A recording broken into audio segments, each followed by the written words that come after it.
Yes, Lebo, go ahead. Okay, so it's December 6th, 2010, and I'm back in freezing Cambridge.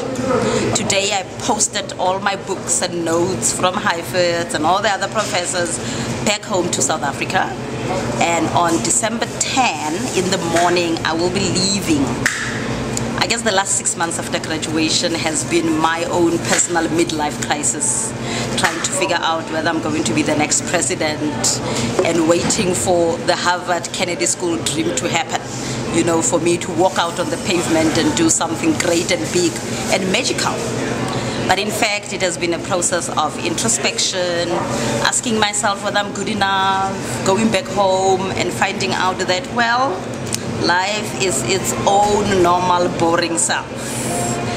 When I walked into my office back in South Africa, when I went in September for a few weeks, just to try and figure out what I want to be, you know, part of what I term my own midlife crisis. After at least 10 seconds of people smiling and saying welcome back, they went back to their normal life. I didn't even have a working computer or one that was connected to Wi-Fi, and I remember times when I had a BlackBerry, a Blueberry, a Haleyberry, and every berry to get me connected to Twitter, Skype, and everything else. And there I was, my insignificant self with my Harvard diploma to console me. It's been great to have an opportunity not to go back and plunge into real work for 6 months. And I must say I have met equally contemplative mid-career souls around, either hanging around Cambridge or other parts of the world, who were also just trying to figure out when is that cloud of being the next president after Harvard going to hit them. And I think it's been very good, at least it's made me feel very normal about just this process and period of indecision, not knowing exactly what it is that I want to go. And I do remember when Highfield said about re-entry that do not carry any flag high, saying I have arrived, because the world will zap you down. So over the past 6 months, what have I been doing? I've traveled a lot. I've re-engaged with my work in the field of communication for social change. I've been back in South Africa, reconnecting with friends, reconnecting with family. I've confronted my loss of losing my dad, going back to memories, going back to South Africa without him. And it's been tough. It's been hard to do that, but it's been so worthwhile.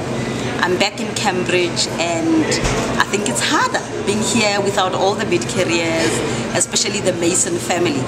And it just doesn't seem to be the same again until you meet with Eric or with Jennifer or with Manisha, and you say, oh, there's a soul that I know, you know, somebody who can relate to what I'm going through. And I do realize that this was a phase. It was a moment in life. It was a moment in history. What I have now are memories and lessons. And now I have friends all over the world that I can call on when I'm in doubt. A special moment, but nonetheless a moment. I guess now I need to be a big girl, put up my boots, tie my bootstraps, and go back to the real world, where change will be painstakingly slow, where nobody knows the work at the center, where nobody knows the graphs and whether or not something is statistically significant or whatever it is that Deb taught us, but where change is necessary. So I do miss the days when I was in that little bubble called Harvard. But I guess every bubble bursts at some point in time, and you need to go and face the real world. Thank you very much.